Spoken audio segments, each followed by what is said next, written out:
La brume ne s'est pas encore dissipée. Les charolais broutent tranquillement dans l'herbe. C'est une ferme d'élevage familial dans la campagne française, exploitée par la famille Thomas depuis 3 générations. Elle a une histoire de plus de 70 ans déjà. Romain Thomas est l'exploitant de la ferme. Il y a 3 ans, il a repris l'entreprise de son père.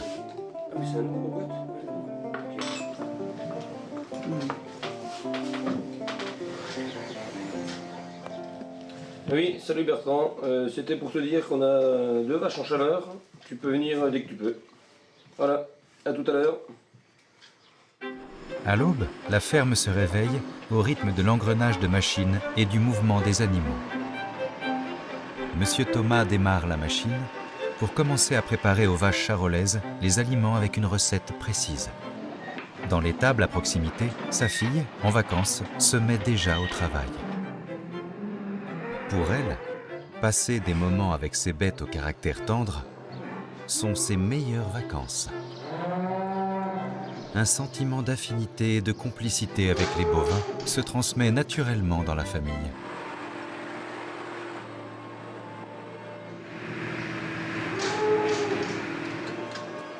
La ferme d'élevage de Thomas compte 80 charolais, principalement des taureaux de reproduction et des bovins pour la viande. Avec l'aide de divers véhicules et de machines, il parvient à s'occuper à lui seul de l'ensemble du troupeau. Au matin, Monsieur Thomas constate que 2 de ses vaches sont en chaleur. Le docteur Gonwedia est venu avec des experts bien équipés afin de faire aux vaches l'insémination par sperme cryoconservé.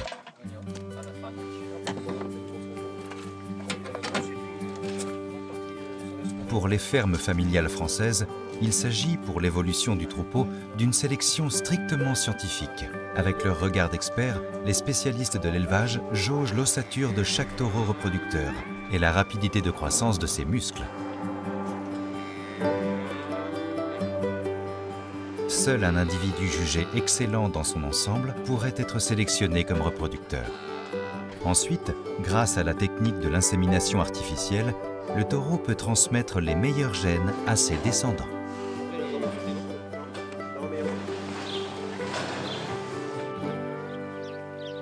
夏洛来的话，就是在法国是第一大肉牛品种，最大的优点就是它这个脾气温顺，生长速度快，饲料转化率高。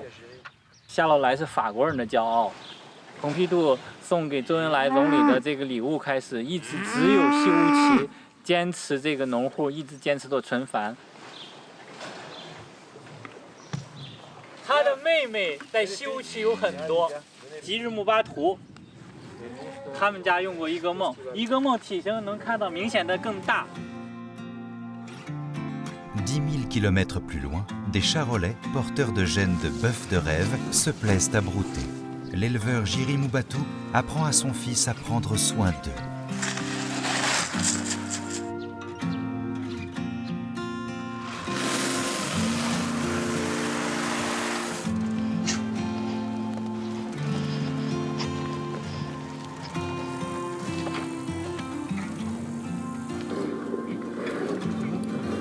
Tu觉得这里头哪头最可能有奖？第一个。我看是第3个，还有第4个，1、2、3、4，中间2个。Le concours du bétail, faisant partie du festival de Naadam, se tient toujours au moment où les herbes sont grasses. Bayaer compte y participer cette année. Au concours du plus beau bovin du district d'Ouest Uzemchin, il espère également pouvoir valoriser ses veaux grâce à la compétition. Se rappelant de la méthode expliquée par le docteur Gonwedia, celle d'alimentation renforcée, Bayaer voulait tenter sa chance.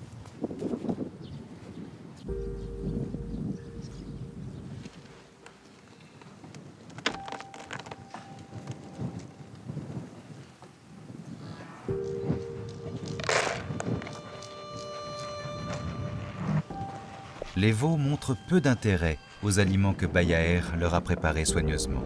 Il ne sait plus quoi faire, bien que la date du concours n'ait pas encore été déterminée. Selon les coutumes, il aura lieu sans doute avant la rentrée du foin. il ne lui reste plus beaucoup de temps pour préparer. Sachant que Bayaer voulait se présenter au concours de l'année, sa mère a sorti un tissu qu'elle lui réserve pour la circonstance. Elle le découpe pour lui confectionner un nouvel habit traditionnel mongol. De fil en aiguille, elle y a mis ses espoirs avec la bénédiction et la prière d'une mère de steppe. Elle est convaincue que son fils, portant cet habit confectionné, pourra se présenter au concours avec les bénédictions de la famille.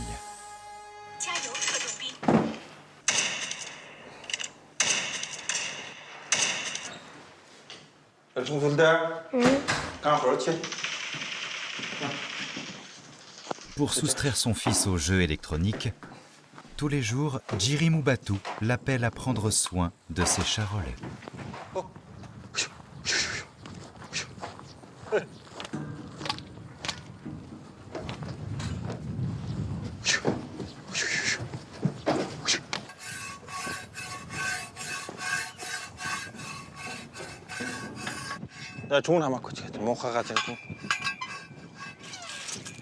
Demain, ce sera le jour du concours annuel du district d'Uzemchin Ouest. Pour cela, le père et son fils vont préparer les 6 veaux pour les rendre plus beaux, plus propres et plus présentables. 为啥要犀牛啊？看着好看呗，干净，要参加比赛那不是？那我也试一下。试试这个啊？对。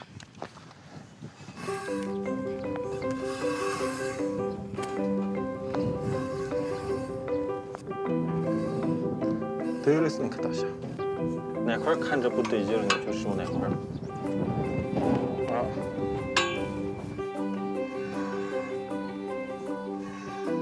C'est l'après-midi la plus agréable à partager entre père et fils depuis les vacances d'été.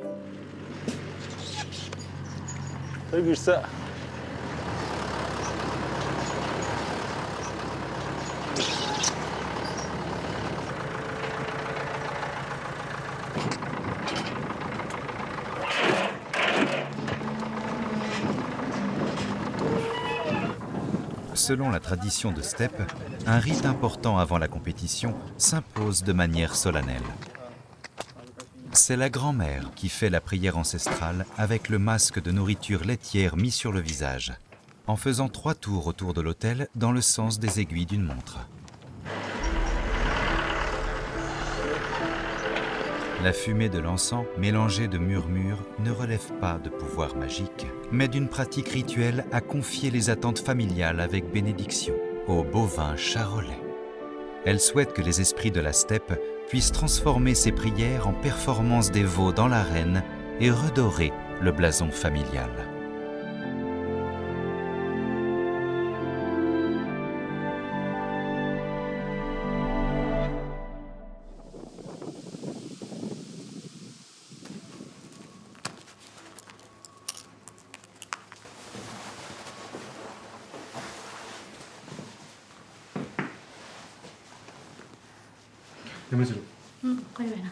L'épouse de Bayaer habille son mari avec le vêtement confectionné par sa mère, tandis que le père a déjà embarqué dans le camion les 2 veaux participants au concours. La grand-mère, très âgée, vient aussi saluer le départ. Tout le monde prie pour la réussite à Bayaer et ses veaux, qui partent pour la première fois à la compétition.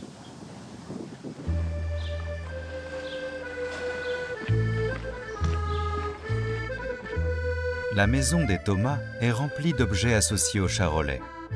Ce sont tous des trophées remportés aux différents concours passés. En 2025, c'était pour au mois d'avril, pour la foire de Pâques à Romney. On a fait 3 premiers prix et un deuxième. Et avec les 3 premiers prix, on a fait un prix d'ensemble femelle, là-bas. En ayant une plaque, on arrive à gagner 1 euro. Ces médailles aident la ferme à vendre la viande à un meilleur prix avec 1 euro de plus au kilo, ce qui apporte un extra substantiel aux revenus de la ferme.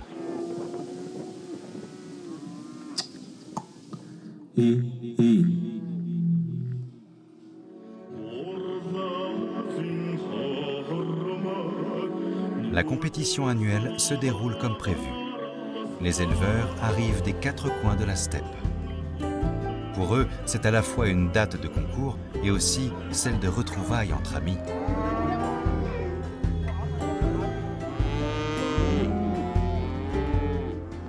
Les éleveurs cherchent à trouver leurs bêtes dans l'arène. Les veaux gros et beaux attirent le plus de regards. Certains éleveurs sont pleins de confiance, mais d'autres d'inquiétude. Le concours se fait en 3 tours distincts.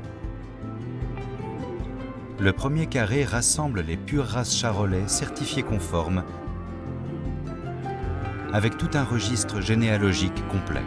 Le deuxième carré est constitué de veaux nés de l'insémination de sperme cryoconservé d'origine charolaise. Le troisième carré représente les veaux locaux nés de la reproduction naturelle.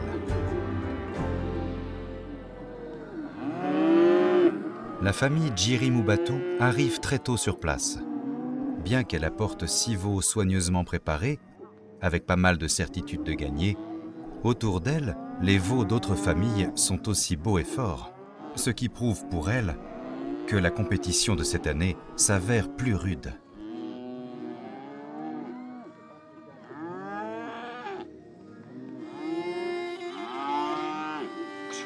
Pour le père et le fils Bayaer, leur regard pèse pour la première fois cette année.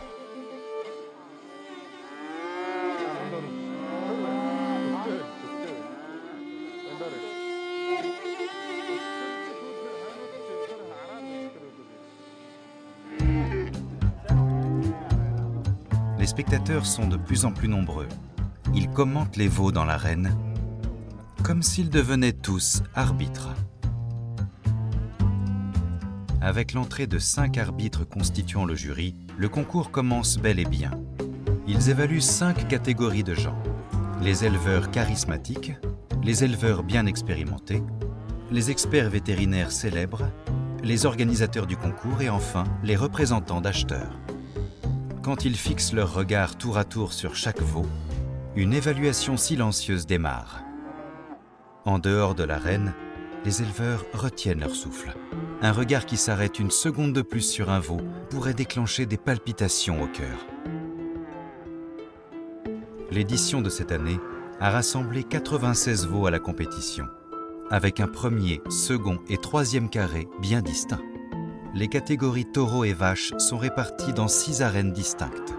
Dans chacune d'elles, 16 veaux se présentent en même temps au premier tour. L'arbitre sélectionne 9 gagnants du premier tour avant de les transférer dans l'arène centrale. Ils affronteront un jury plus exigeant au second tour.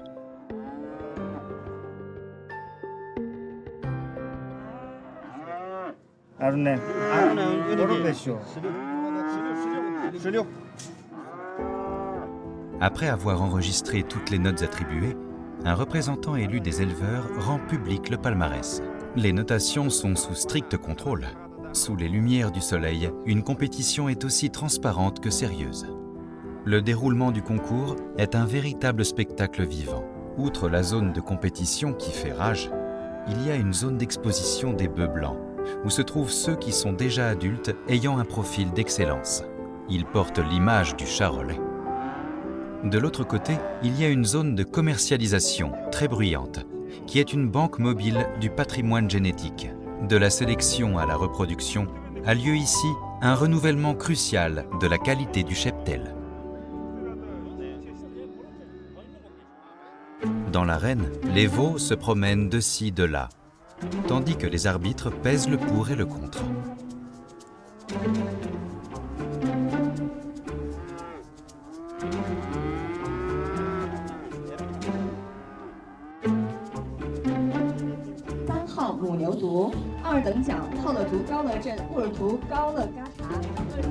Enfin, arrive le moment décisif de la remise des prix. Les veaux primés sont bien décorés, tels des héros qui attirent l'attention du public avec des gestes remplis de fierté. Dans le premier carré, parmi les 6 veaux de la famille Djirimubatu, il y a un taureau qui a déjà raflé un 3e prix. Alors que le couple Nketulaga et Urihan, qui représentent pour la première fois leur veau au premier carré, ont trouvé une joie encore plus intense. Ils ont remporté un second prix dans la catégorie des taureaux. ainsi qu'un second prix et un troisième prix pour 2 vaches. De l'autre côté, les veaux de la famille Aokier s'illustrent au 3e carré et ont gagné respectivement un premier prix et un troisième prix. Au moment où tout le monde s'en félicite, le père et le fils Bayaer restent toujours silencieux autour de la reine. Leur bête de reproduction au croisement local s'avère évidemment moins forte à côté des veaux lauréats. Une idée leur traverse l'esprit. Vaudrait-il mieux introduire dès l'année prochaine la technique de l'insémination intra-utérine pour écrire une page nouvelle dans l'histoire de son troupeau ? Ce choix crucial pour l'avenir se concrétise, tout comme un grain qui tombe dans la terre et pousse dans leur regard vers un horizon lointain, silencieusement. La ferme familiale française des Thomas, avec une prairie bien confinée et structurée, adopte généralement la méthode de nourrir les bêtes à l'étable. Tandis que des fermes familiales de Uzemchin, telles que celle de Bayaer, disposent des prairies étendues et permet aux animaux de se promener en transhumance en été et en automne. Au printemps et en hiver, les bêtes se nourrissent à l'étable, car les éleveurs sont persuadés qu'il faut laisser les bœufs se promener entre le ciel et la terre, avant de parvenir à donner à la viande un goût et une qualité inimitables. 花期感，生殖高度7，恰草生殖高度21。 Wu Ritsaiha, une jeune étudiante en master issue de la steppe du Zemchin, travaillant à l'Institut botanique de l'Académie des sciences de Chine, au laboratoire de l'écosystème des steppes de Mongolie intérieure. Elle mène ici une expérience bien précise. Aujourd'hui, elle collecte des données de toutes les herbes, dans des prairies sélectionnées comme échantillons, pour mener une étude comparative avec les prairies d'élevage. Ce travail permettra d'établir un équilibre entre la population des bêtes et les herbes disponibles. Une recherche d'une valeur référentielle. Après la pluie, profitant d'une pause dans la collecte de données, Urichaya a décidé pour cette occasion rare de prendre le chemin de retour à la famille, car ses parents lui manquent. Et en même temps, elle élabore dans son esprit un projet à elle, et pas encore révélé aux autres personnes. À la porte familiale, après la pluie, 3 personnes l'attendent, depuis fort longtemps.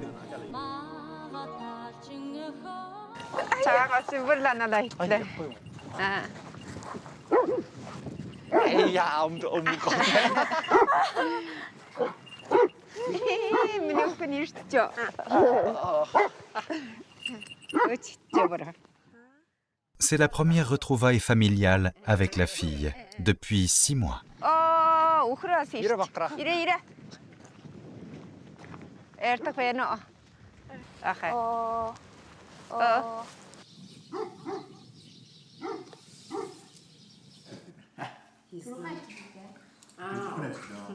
여자는 막힌 조금 멀쩡 갔어 이제. 오늘 옥절이 될 거라 같습니다. C'est une saveur si familière, celle de la viande séchée au vent et celle du fromage frais. En dégustant les mets préparés par la mère, la fatigue du voyage se dissipe rapidement.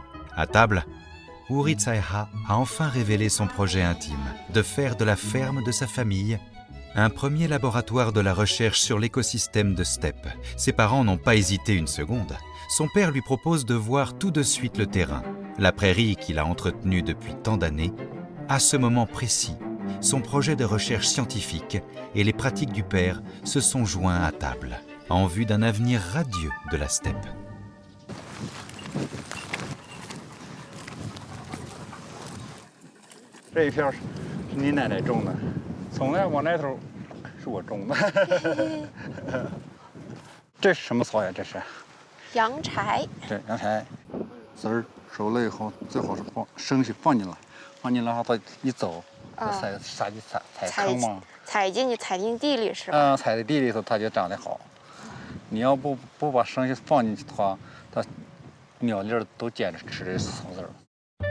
La ferme de la famille Aotier a mis en place une gestion scientifique des prairies alternant entre la protection, la pose et l'exploitation. Ces dernières peuvent se reposer et se fertiliser avant de repartir avec une plus belle dynamique.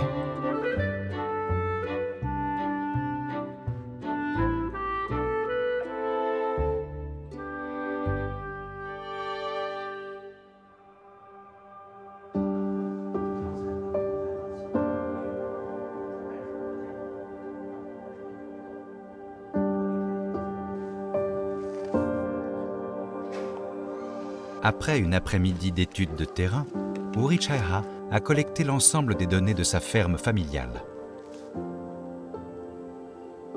Grâce à son père et à sa grand-mère, la prairie, aussi bien entretenue que reposée depuis des années, a retrouvé un écosystème plein de vitalité. Une prairie verdoyante s'étend partout. Or, il y a un problème de déséquilibre nutritionnel au fond de la terre. La jeune chercheuse se rend compte que, pour permettre aux bœufs charolais de s'épanouir, il est impératif de fertiliser la prairie.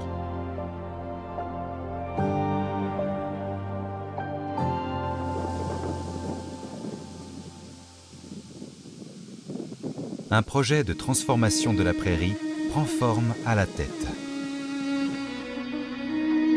Elle est rentrée à la maison avec des projets préparés, telle une pelle pour prélever de la terre comme échantillon, sur la prairie en différentes couches. Elle en procédera aux analyses nutritionnelles de ces échantillons au retour à son laboratoire de Beijing. Ensuite, elle mettra des fertilisants nutritionnels là où il faut sur sa prairie familiale pour permettre aux herbes de pousser en abondance. La saison en plein été, le docteur Gong Weijia et Mathieu, experts français de sélection, se plongent à la steppe Uzemchin, avec pour l'objectif de faire un état de lieu sur la reproduction des bœufs charolais depuis leur introduction.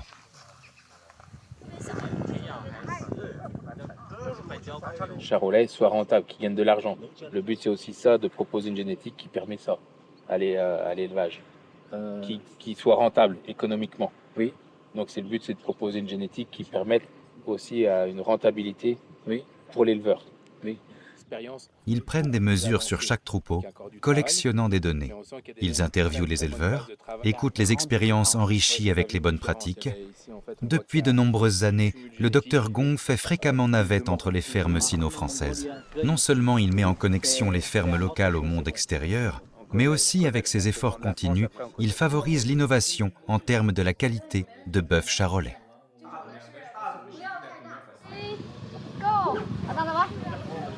Immergé dans la vie quotidienne d'un monde exotique, Mathieu entre dans des fermes pour mieux connaître l'étendue et la profondeur de la steppe. Il a pu également déguster des plats gastronomiques faits avec de la viande charolais et a constaté que la saveur et la manière de cuisiner sont différentes par rapport à celles typiquement françaises. L'aura et la chaleur humaine de la steppe l'émeuvent sans cesse. Quand le docteur Gong et l'expert français sont rentrés en France, avec la joie à l'issue des échanges fructueux, la steppe d'Uzemchin retrouve son rythme quotidien.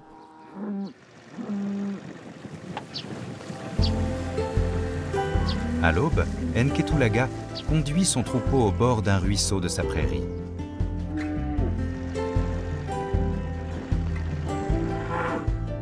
En l'espace d'un an, le fruit est mûr.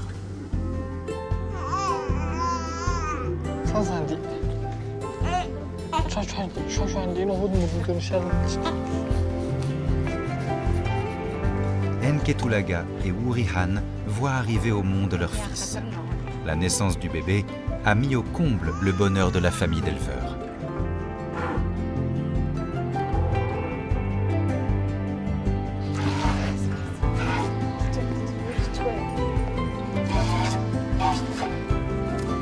À l'aube, sa mère, avec un seau rempli de lait de la première traite, prépare la fermentation du lait. Elle allume un bon feu pour faire le fromage frais pour son petit-fils.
Pour le petit-fils qui se voit pousser les premières dents, le fromage frais un peu séché est le meilleur stimulant offert par la steppe qui lui donne de la saveur, mais aussi un support de croissance.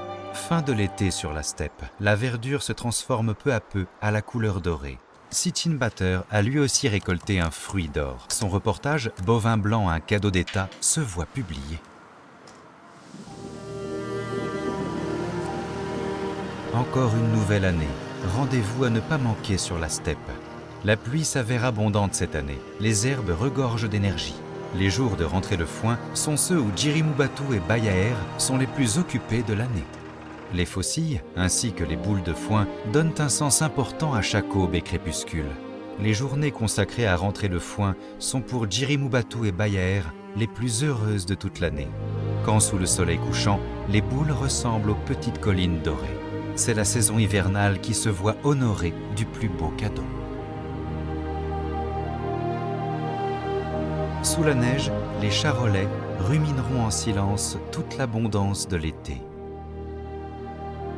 Et les éleveurs trouvent là leur plus profonde satisfaction.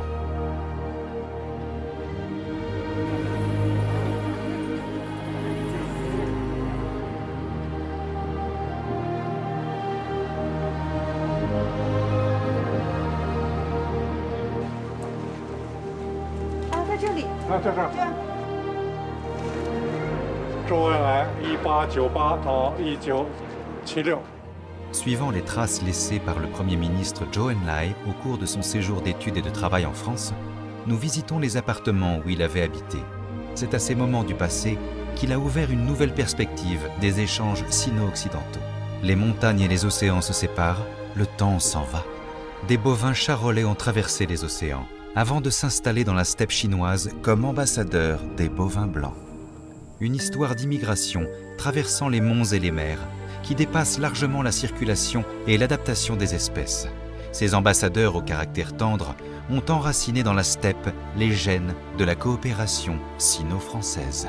En écrivant une nouvelle page du dialogue entre civilisations, le troupeau, qui vient de loin, tout comme des grains qui circulent, a tissé l'amitié sino-française dans les cernes de croissance de la steppe. Un témoignage historique qui montre aux gens de la planète que contre vents et marées, l'humanité n'a qu'à se tenir en bateau les mains dans les mains, qu'à s'apprendre réciproquement au-delà des différences pour s'enrichir et progresser ensemble grâce aux échanges, pour que ces belles histoires se projettent à un horizon lointain et finissent en même temps par fusionner dans l'auréole matinale et dans le chant pastoral du pays d'accueil.